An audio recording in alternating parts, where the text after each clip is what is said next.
ফাইসাল, হামের সংক্রমণ ঠেকানো যাচ্ছে না কেন, আর কি বলছেন চিকিৎসকরা? মানে চট্টগ্রামে আসলে দিন দিন হামের যে পরিস্থিতি সেটি উদ্বেগজনক হয়ে উঠছে এবং আমরা দেখছি দিন দিন রোগীর চাপ বাড়ছে। চট্টগ্রাম মেডিকেল কলেজ হাসপাতালে আছি, এখানে আমরা যেটি দেখছি যে প্রতিটি বেডেই যেটি ক্যাজুয়ালিটি ওয়ার্ড আছে সেখানে প্রতিটি বেডেই 2 থেকে 3 জন করে শিশু রোগী রাখা হয়েছে, যেহেতু রোগীর চাপ আছে। এখন আলাদা করে একটি ক্যাজুয়ালিটি ওয়ার্ড খোলা হয়েছে যারা হামে আক্রান্ত তাদের জন্য, বিশেষ করে চট্টগ্রাম মেডিকেল কলেজে যে শিশু ওয়ার্ড সেখানে এমনিতেই রোগীর চাপ থাকে, এখন কিন্তু 2 থেকে 3 গুণ রোগীর চাপ। সেসব কথা মাথায় রেখে হামের জন্য আলাদা করে এই ওয়ার্ডটি খোলা হয়েছে এবং আমরা দেখছি যে বর্তমানে এখানে রোগী ভর্তি আছে 80 জনের মতো, যেটি আইসিইউ পেশেন্ট, সেই আইসিইউ পেশেন্ট আছে কিন্তু 30 জনের মতো। এবং চট্টগ্রাম মেডিকেল কলেজে যেই স্থানটি আছে এখানে কিন্তু প্রচুর রোগী প্রতিদিন আসছে। দেখতে পাচ্ছেন যে আসলে প্রতিটি বেডেই 2 থেকে 3 জন করে শিশু রোগী রাখা হয়েছে এবং হামের যে উপসর্গগুলো সেগুলো নিয়ে তারা আসছেন, তীব্র জ্বর, মাথা ব্যথা, বমি এবং শরীরে যে রেশ, সেই রেশের যেই চিহ্ন সেগুলো নিয়ে কিন্তু তারা ভর্তি হচ্ছেন। এবং চট্টগ্রামের বিভিন্ন স্থান থেকে কিন্তু যে রোগী আসছেন তাই নয়, চট্টগ্রামের বাইরেও বিভিন্ন জেলা উপজেলা থেকে রোগী কিন্তু এখানে আসছেন এবং রোগীর চাপ সামলানোর জন্য আমরা দেখছি যে চিকিৎসকদের প্রস্তুতি আছে এবং তারা বলছেন যে আসলে হামের যে উপসর্গ সেগুলো দেখা দেওয়া মাত্রই চট্টগ্রাম মেডিকেল কলেজ হাসপাতাল বা যেসব মেডিকেল কলেজ হাসপাতালে এই সকল উন্নত চিকিৎসা আছে সেখানে নিয়ে যাওয়ার জন্য তারা নির্দেশনা দিচ্ছেন।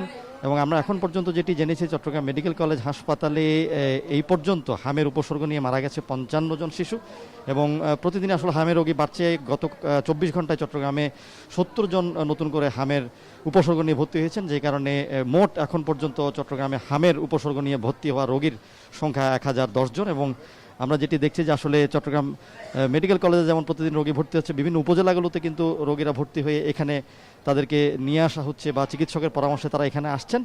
এবং চট্টগ্রামে এই পর্যন্ত মোট হাম শনাক্ত হয়েছে, অর্থাৎ পরীক্ষার পরে হাম শনাক্ত হয়েছে মোট 95 জন শিশুর, যার মধ্যে নতুন করে গতকাল 4 জনকে শনাক্ত করা হয়েছে। এবং চট্টগ্রাম মেডিকেল কলেজ হাসপাতালের যারা চিকিৎসক আছেন তারা বলছেন যে আসলে এই সময়টা খুবই গুরুত্বপূর্ণ এবং এই ধরনের রোগের ক্ষেত্রে আমরা যেটি দেখছি শুধুমাত্র শিশুরা নয়, এখানে কিন্তু যারা রোগী আছেন তাদের মধ্যে অর্থাৎ বয়স্ক রোগীরাও কিন্তু হামে আক্রান্ত হচ্ছেন। এবং আমরা এখন পর্যন্ত এখানে 7 জন বয়স্ক রোগী পেয়েছি যারা হামে আক্রান্ত হয়ে এসেছেন। এবং আসলে অনেকেই জানতেন না যে আসলে শিশুদের পাশাপাশি এই বয়স্কদের যে হামে আক্রান্ত হওয়ার শঙ্কা থাকে, তো তারা আসলে তাদের যে উপসর্গগুলো সেগুলো পরীক্ষা করার পরে আসলে জানতে পেরেছেন যে আসলে যেটি হামে তারা আক্রান্ত হয়েছেন এবং হামের যে উপসর্গগুলো তীব্র জ্বর, গায়ে র্যাশ, সেগুলোর উপসর্গ নিয়ে কিন্তু তারা ভর্তি হয়েছে। আমরা চলে যাচ্ছি ঝালকাঠিতে, সেখানে রয়েছেন আমাদের সহকর্মী আলামিন, তিনি জানাবেন সেখানকার হাম পরিস্থিতির সবশেষ অবস্থা।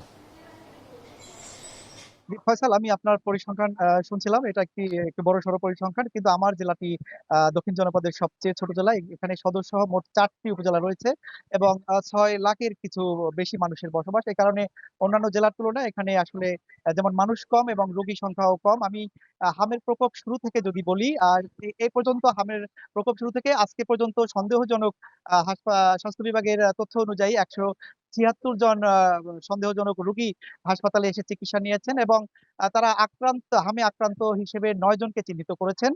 2 জনের মৃত্যু হয়েছে, যদিও সে 2 জন এখান থেকে গিয়ে ঢাকায় গিয়ে 2 জন শিশুর মৃত্যু হয়েছে। আর আজকে হামের উপসর্গ নিয়ে ভর্তি আছেন 3 জন এবং সন্দেহজনক রোগী ভর্তি আছেন 17 জন। এর মধ্যে ঝালকাঠি এই যে সদর হাসপাতালে রয়েছে 8 জন এবং রাজাপুর উপজেলায় রয়েছে 9 জন। আর গত 30 দিনের যদি পরিসংখ্যান বলি, গত 30 দিনে স্বাস্থ্য বিভাগের তথ্য অনুযায়ী 86 জন রোগী, সন্দেহজনক রোগী এখান থেকে চিকিৎসা নিয়েছেন। আমি এ নিয়ে একটু আপনার মাধ্যমে জানাতে চাই, ঝালকাঠি জেলায় মোট 66,000 শিশুকে হামের বিশেষ যে টিকা সেটি কার্যক্রমের আওতায় নিয়ে আসা হয়েছিল। স্বাস্থ্য বিভাগের তথ্য মতে 90 ভাগের বেশি শিশুকে টিকা দেওয়া হয়েছে। আগামী আরো 2 দিন অর্থাৎ 10 মে পর্যন্ত এই টিকাদান কার্যক্রম চলবে।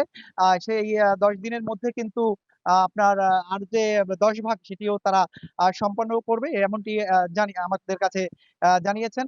আর সব মিলিয়ে আসলে আমি যদি বলি, আমাদের এখানকার হামের যে প্রকোপ সেটি কিন্তু আসলে কিছুটা কমে এসেছে। স্বাস্থ্য বিভাগের কর্মকর্তারা বলছেন যে আর 1-1.5 মাসের মধ্যে আসলে হাম পুরোপুরি নির্মূল করা সম্ভব হবে। তো ঝালকাঠি থেকে আমার কাছে এই ছিল হামের আক্রান্তের সবশেষ তথ্য। দেশের হাম পরিস্থিতির খবর জানাচ্ছিলেন সহকর্মীরা।